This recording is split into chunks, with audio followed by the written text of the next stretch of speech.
Assalamualaikum warahmatullahi wabarakatuh. Selamat siang anak-anak. Alhamdulillah kita ketemu lagi. Pada pertemuan kali ini kita akan membahas sebagai bahasan kelanjutan dari yang kemarin, yaitu tentang respirasi anaerob. Kalau kemarin kita membahas respirasi aerob, sekarang kita akan membahas respirasi anaerob. Respirasi anaerob umumnya biasa disebut sebagai fermentasi, yaitu proses menghasilkan energi dalam bentuk ATP di mana penerima elektron terakhirnya bukan oksigen. Nah, terjadi di mana itu? Terjadi pada jaringan yang kekurangan oksigen. Kemudian yang kedua, akar tumbuhan yang terendam air.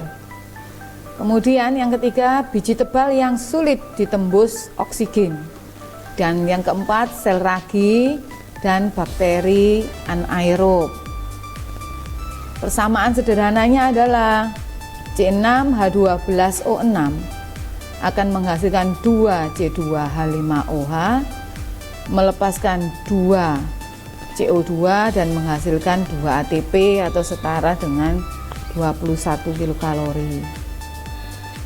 Kemudian jalur yang harus ditempuh oleh respirasi anaerob yang pertama sama seperti aerob yang kemarin, yaitu apa? Yang pertama selalu melewati dengan tahapan glikolisis dulu, yaitu pemecahan glukosa menjadi 2 asam pirufat. Energi yang dihasilkan hanya 2 molekul ATP saja untuk setiap proses sekali reaksi anaerob. Kemudian yang ketiga, aseptor atau pengikat elektron terakhirnya bukan oksigen. Dan nanti akan menghasilkan alkohol juga asam laktat. Tapi yang perlu diingat di sini adalah fermentasi itu tidak selalu menghasilkan alkohol dan asam laktat. Coba kita perdalam di Indonesia itu ada tempe. Tempe itu juga hasil fermentasi. Kemudian yogurt atau yogurt. Nah, yogurt itu juga hasil fermentasi. Dan bukan alkohol, bukan juga asam laktat yang dihasilkan. Sedangkan yang keempat, jalur yang harus ditempuh adalah energi yang dihasilkan lebih kecil daripada energi yang dihasilkan pada respirasi aerob, yaitu cuma 2, sedangkan respirasi aerob kemarin menghasilkan 36 ATP. Kenapa hal ini terjadi? Karena pada fermentasi glukosa tidak terurai secara sempurna menjadi H2O dan CO2. Yang kita bahas yang pertama adalah fermentasi asam laktat. Terjadi pada sel-sel otot hewan dan manusia ketika proses bekerja keras. Kemudian bahan bakarnya berupa glukosa yang akan mengalami glikolisis menghasilkan 2 asam pirufat, 2 ATP dan 2 NADH. Seperti yang ada pada awal dari respirasi aerob. Kemudian asam pirufat akan dirubah menjadi asam laktat dengan melepaskan ikatan NADH menjadi NAD+. Dan yang kedua adalah fermentasi alkohol. Terjadi pada sel-sel ragi. Kemudian bahan bakarnya sama, yaitu glukosa yang akan mengalami glikolisis dan menghasilkan 2 asam pirufat, 2 ATP dan 2 NADH.